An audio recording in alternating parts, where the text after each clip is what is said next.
शिवसेना पक्षातर्फे आज कोकण विभागामध्ये आदरणीय या महाराष्ट्राचे लाडकं नेतृत्व एकनाथ शिंदे साहेब, या महाराष्ट्राचे उपमुख्यमंत्री आणि डॉक्टर श्रीकांत शिंदे साहेब यांच्या आदेशाने संपूर्ण कोकण विभाग याच्यामध्ये एकाच दिवशी एकाच वेळेला या तिरंगा रॅलीचं आयोजन करण्यात आलेलं आहे।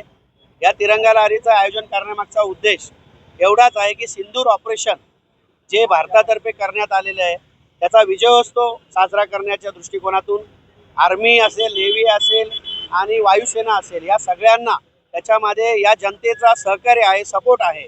कुठल्याही प्रकारे आम्ही देशाच्या बरोबर आहोत, कुठेही आमच्या आर्मीच्या बरोबर आहोत, सगळ्या सैन्याच्या बरोबर आम्ही आहोत, या देशाच्या बरोबर। आदरणीय पंतप्रधान मोदी साहेबांनी जे धाडस दाखवलं की पाकिस्तानला जे नेस्तनाबूत केलेलं आहे, तिथले दहशतवाद्यांचे अड्डे उद्ध्वस्त केलेले आहेत, याच्यासाठी देश, संपूर्ण देश आपल्या पाठीशी आहे हे दाखवण्यासाठीच आज शिवसेनेतर्फे ही रॅलीचं आयोजन करण्यात आले। पहलगाम इथे अतिरेक्यांकडून हल्ला झाल्यानंतर माननीय मोदीजींच्या नेतृत्वाखाली आणि आमचे उपमुख्यमंत्री असतील एकनाथ शिंदे साहेब, खासदार श्रीकांत शिंदे साहेब, या सर्वांच्या नेतृत्वाखाली आम्ही आधी तिरंगा रॅली काढत आहोत।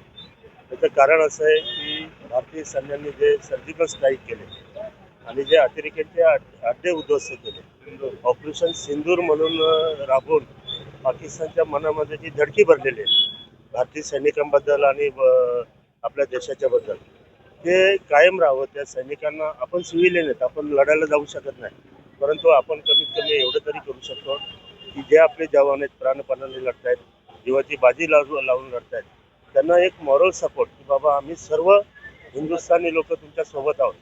तुम्ही ज्या ज्या वेळेस तुमच्यावरती आक्रमण होईल किंवा देशावरती किंवा इतर काही गोष्टी असतील, आम्ही ठामपणे सिव्हिलियन तुमच्या पाठीशी उभे राहणार आहे आणि जे आमच्या वाट्याला येईल तेव्हा आम्ही करण्याचा प्रयत्न करणार आहे। हे सैनिकांना कुठेतरी वाटावं असं की पूर्ण देश, पूर्ण हिंदुस्थान आपल्यासोबत आहे, म्हणून पूर्ण देशामध्ये ह्या तिरंगा रॅलीचे आयोजन करण्यात येत आहे। आणि आज माननीय उपमुख्यमंत्री एकनाथ शिंदे साहेब आणि खासदार श्रीकांत शिंदे साहेब यांच्या मार्गदर्शनाखाली कल्याण शहर शाखेची ही तिरंगा रॅली आता इथून स्टार्ट होणार आहे। आणि एक आमचं ध्येय आहे की बाबा त्या सैनिकांना आपला मॉरल सपोर्ट जाहीर करणं, हे त्या रॅलीमागचं उद्दिष्ट आहे।